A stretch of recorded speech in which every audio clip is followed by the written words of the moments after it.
Good morning to all of you. जैसा कि हमने प्रीवियस क्लास में जो है हमने advance tax payment of tax पढ़ा था, उसमें हमने इसका मीनिंग किया था और हमारा जो है paying tax with earning income,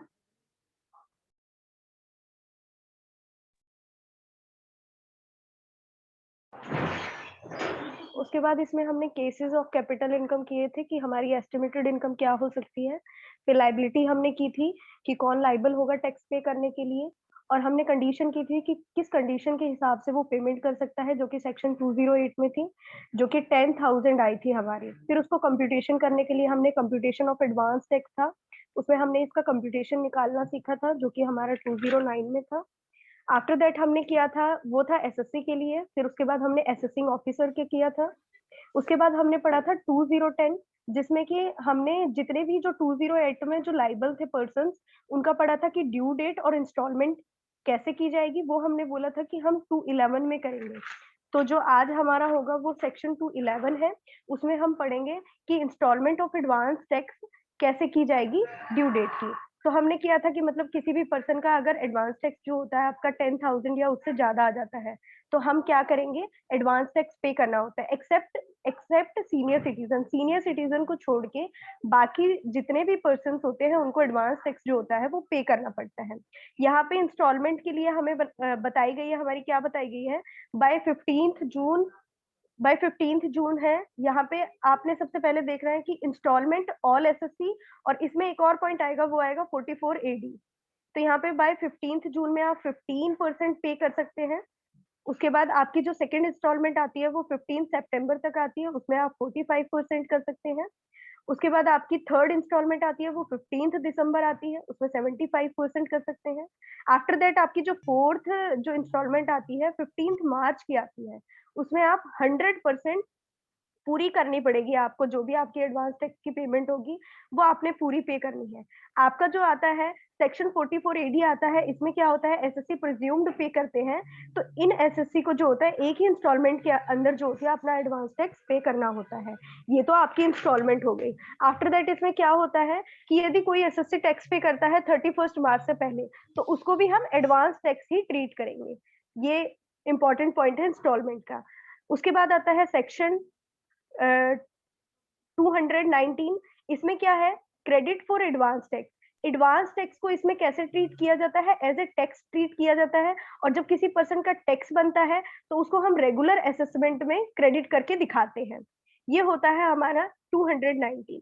after that आता है सेक्शन 234B।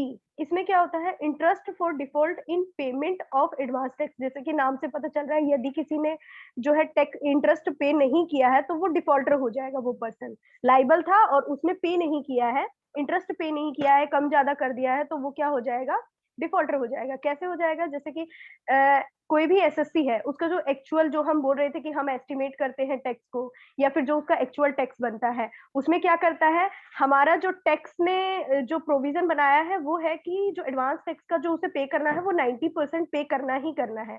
अगर वो इससे कम पे करता है तो उस पर इंटरेस्ट लगेगा, लेकिन अगर वो इससे ज्यादा पे कर देता है तो चलेगा, दौड़ेगा भी, क्योंकि देखो 90% तो उसने पे करना है। मान लीजिए उसका फॉर एग्जाम्पल जो उसका टैक्स है वो 100 रुपीज बनता है, ठीक है, रुपीज से लेके चलते हैं, और इसमें से उसे पे कितने करने हैं, 90%, 90 रुपीज पे करने हैं, लेकिन वो कितना पे कर देता है, 80 रुपीज पे कर देता है। तो यहाँ तो इंटरेस्ट बनेगा ही बनेगा उसका, क्योंकि देखो उसने कम पे किया है। प्रोविजन क्या कहता है टैक्स का, कि उसने 90% पे करना है। अगर वो 92 कर दे, 91 कर दे तो चलेगा, क्योंकि देखो उसने बोला है कम नहीं करना है, ज्यादा आप कितना भी कर सकते हैं, कम जो होगा आपका 90% तो होना ही चाहिए आपका एस्टिमेटेड और टोटल का। ये सबसे मेन पॉइंट है। उसके बाद हम ये भी पढ़ेंगे कि इसका शॉर्टफॉल का मतलब कैसे इस पे इंटरेस्ट लगेगा। मान लो उसने 80 पे किया है तो उसका शॉर्टफॉल क्या होगा।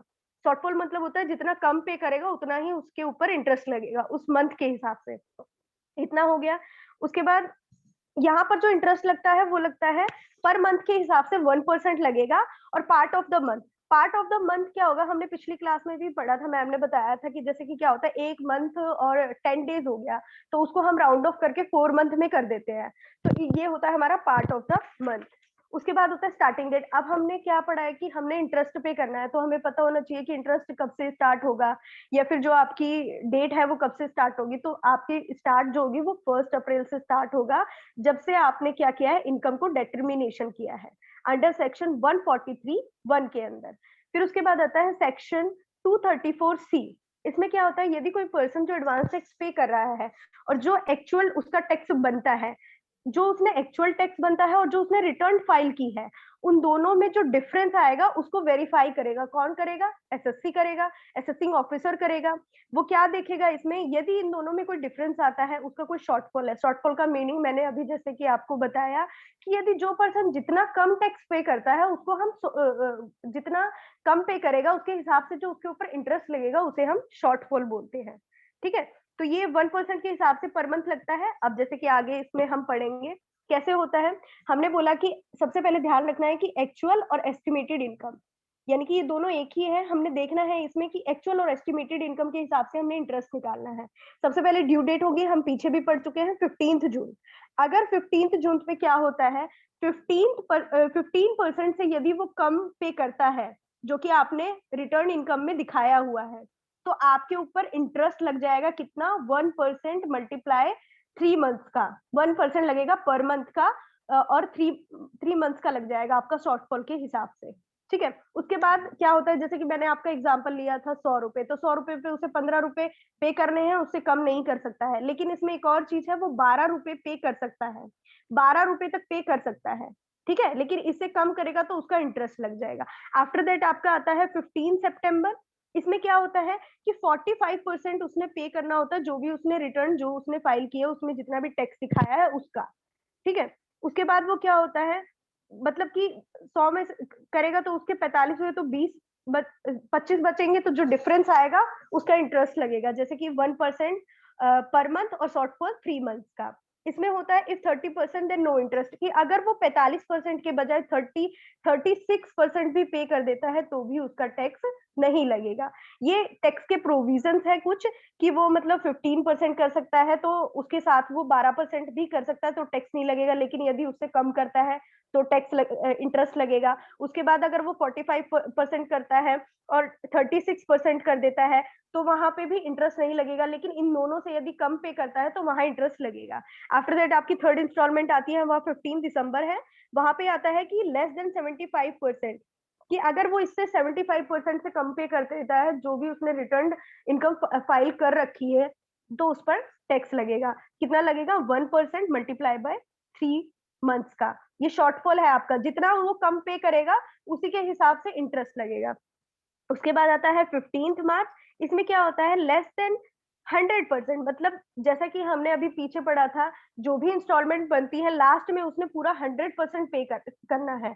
अगर वो 100% पूरा पे कर देगा तो कोई इंटरेस्ट नहीं लगेगा, लेकिन अगर उसने शॉर्टफॉल पे किया 100% से तो उस पर 1% के हिसाब से 1 मंथ का लग जाएगा। ये क्यों लग रहा है मंथ का, क्योंकि हम कब से स्टार्ट कर रहे हैं, 1 अप्रैल से स्टार्ट कर रहे हैं। तो ये ऐसे ही है बिल्कुल इंटरेस्ट पे करने का तरीका, स्टेप बाय स्टेप है।